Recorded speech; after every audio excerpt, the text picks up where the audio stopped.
வெளியூர் நானு ரொம்ப பசிக்குது. இங்க திருவண்ணாமலையில அன்னதானம் ஏதாவது போடுவாங்களா? திருவண்ணாமலையில அன்னதானம் போடு வாங்கலாவா? பிரதர் எங்க வந்து என்ன கேள்வி கேக்குறீங்க?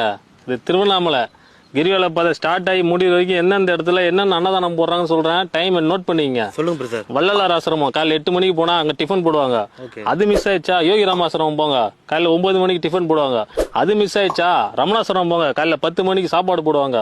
அது மிஸ் ஆயிடுச்சா 12:30 மணிக்கு மறுபடியும் வள்ளலார் போங்க, சாப்பாடு போடுவாங்க. அது மிஸ் ஆயிடுச்சா மறுபடியும் யோகிராம் போங்க, 12:30 மணிக்கு சாப்பாடு போடுவாங்க.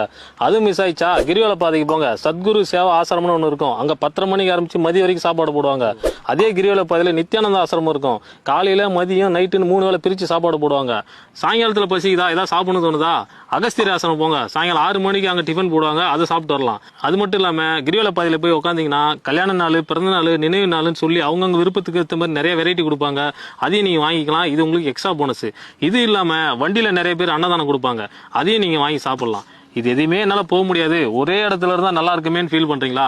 அப்ப நேரா திருவண்ணாமலை அண்ணாமலையார் கோயிலுக்கு போங்க, காலையில இருந்து நைட் வரைக்கும் சாப்பாடு போடுவாங்க, சாப்பிட்டு சந்தோஷமா இருக்கலாம். ஏம்பா கஷ்டப்பட்டு மூச்சு பூச்சி சொன்னது நானு, தண்ணி குடிக்கிறது நீயா? அது விடுங்க பாஸ். திருவண்ணாமலை இவ்வளவு இடத்துல அன்னதானம் போடுறாங்களா?